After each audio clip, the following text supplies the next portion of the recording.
How much would you have to screw up at work to lose $327 million in one day? Well, that's exactly what happened at NASA. On one of their most important missions ever, after months and months of work, at the exact moment it mattered the most, everything went wrong. And when the investigation revealed why, nobody could believe it. Because the reason had nothing to do with space, nothing to do with technology, nothing to do with anything you would expect from NASA. It was something so embarrassingly simple that it almost does not seem real. Here's what happened. On December 11, 1998, NASA launched a spacecraft called the Mars Climate Orbiter. The mission was simple. Fly to Mars, enter orbit, and spend 2 years studying the Martian weather and atmosphere. It would take 10 months for the spacecraft to get to Mars, and the whole project would cost $327 million. At first, everything went perfectly. The launch was clean. The spacecraft headed out into deep space right on schedule, and NASA settled in for the 10-month journey to Mars. So far, so good.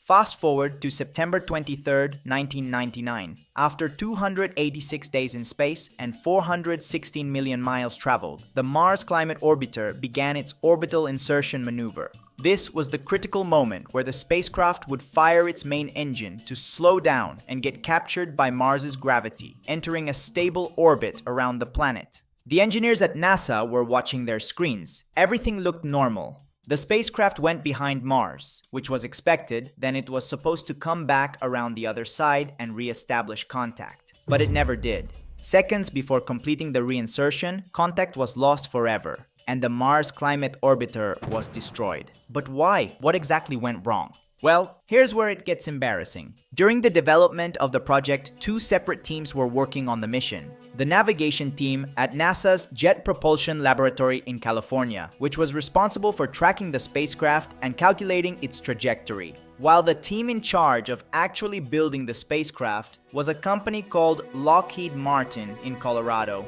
The team in California did all their calculations in metric units, the system scientists use everywhere in the world.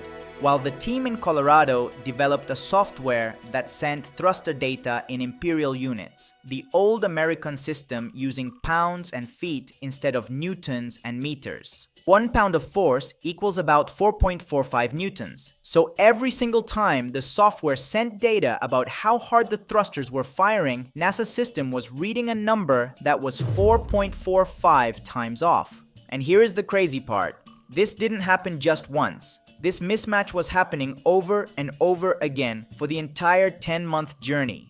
Every small course correction, every thruster adjustment, every navigation calculation was slightly off because the two systems were speaking different languages and nobody was translating. The spacecraft was slowly, almost invisibly, drifting off its intended course. So by the time it got to Mars, instead of entering orbit at the planned altitude of 140 miles above the Martian surface, it came in at just 35 miles. Way too close. At that altitude, the Martian atmosphere is thick enough to destroy anything passing through it. The Mars Climate Orbiter, traveling at thousands of miles per hour, hit the upper atmosphere of Mars at the wrong angle and was destroyed. Years of planning and development, 10 months of travel, and $327 million, all wasted in seconds because of a stupid unit conversion error that had been accumulating silently for the entire journey.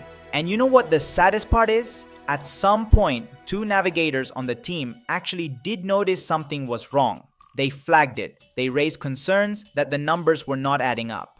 But they did not fill out the proper paperwork to formally document their concerns, so their warnings were dismissed and the mission kept going. So next time you feel bad because you made a mistake at work, remember it could be much worse, like $327 million worse.